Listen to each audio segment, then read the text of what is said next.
Thank you, Steve Scaritiria and the Famille Messier. Merci beaucoup. Thank you very much for inspiring him to run that marathon, which was really nice. You know, our people are receiving the awards tonight here. They're so humble, but they've accomplished so much, and I'm feeling so inadequate, I have to tell you. It's like, wow, amazing accomplishments, you know? My resume is elementary school, work at my dad's restaurant. High school, work at my dad's restaurant. Journalism school, work at the restaurant on weekends, whether you like it or not. Go to CDC, come back on the weekends and work at the restaurant. Anchorman, you're coming to the restaurant. That's why my parents had a restaurant in Gibsons, BC for a number of years, and that's what my life was, going on the ferry back to the restaurant. And now that I'm retired, my dear mom, may she rest in peace, always said, my son, Tostiatorio Kina Yasena, it's always going to be there for you, the restaurant. She always said that. Tagirisi Tostiatorio, Kiena Tagirisi Constantinopoli. Sorry. She would say that. Hey, listen, folks, I mentioned this fine young man earlier tonight, and it's a pleasure to see him again here. Joining us from Montreal, Quebec, our HEPA Canada president is recently engaged to a nice sweet girl from Vancouver, and the rumors in the tabloids are he may move there. Woo. Ladies and gentlemen, President George Vassilas, president of the CEGA Award to present the CEGA Award for Civic Responsibility.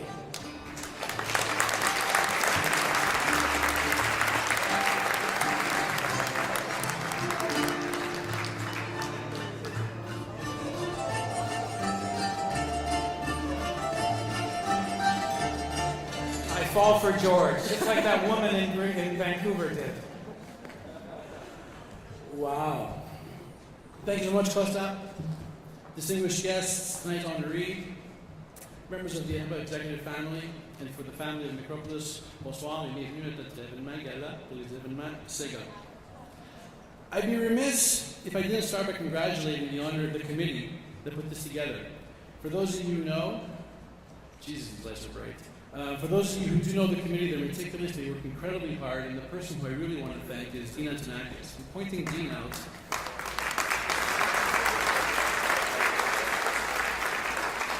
I'm pointing Dean out because if anyone is meticulous in that organization, that committee is Dean. This is a list of what we received as honorees, as presenters, of what we have to do.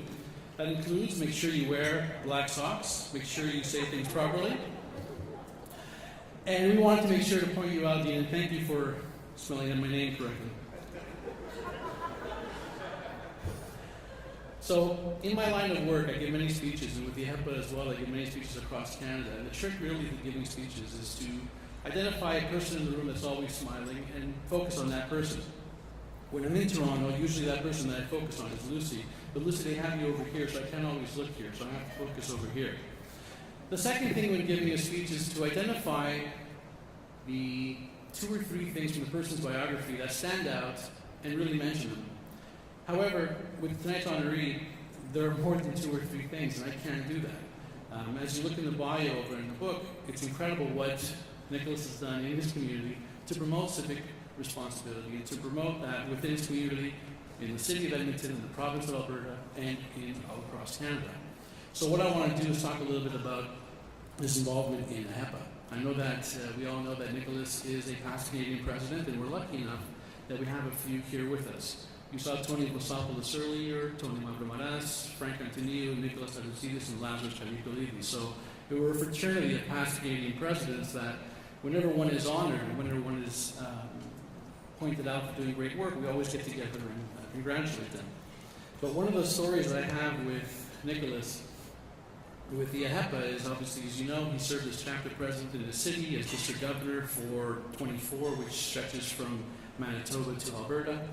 And he also served as Canadian president. When he was Canadian president, what really stood out whenever he came out across Canada was how distinguished he was, how well-spoken he was, and how, as a Toastmaster, he was able to make everyone in the room, before he started his speech, he always had us do calisthenics. It was something that always stayed with me.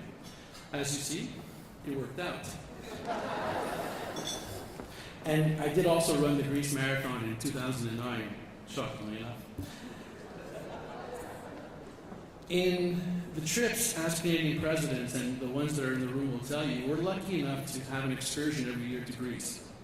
And when we go to Greece, we have the luck to meet with a lot of ministers, and the Prime Minister, the President, usually the Minister of Foreign Affairs, the Minister of Defense, and it's quite a world-known trip. We do Greece, Cyprus, and Thessaloniki, and Constantinople. And every time we go, when you're Canadian president, you always, of course, as being Greek, you're always going to bring a gift, and you always want to bring something that represents Canada.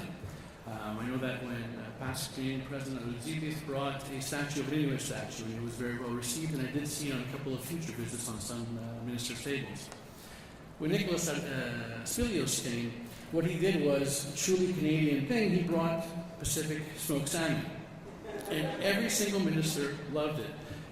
For 2 years as Canadian president, he brought it, and it was very well received. My first year as president, you're getting into the swing of things, you're still not sure about the traditions. And at the end of the visits, a couple of people would ask me, "Mipos ferte kasi Australia?" Please enjoy this short video on Nicholas Spilios.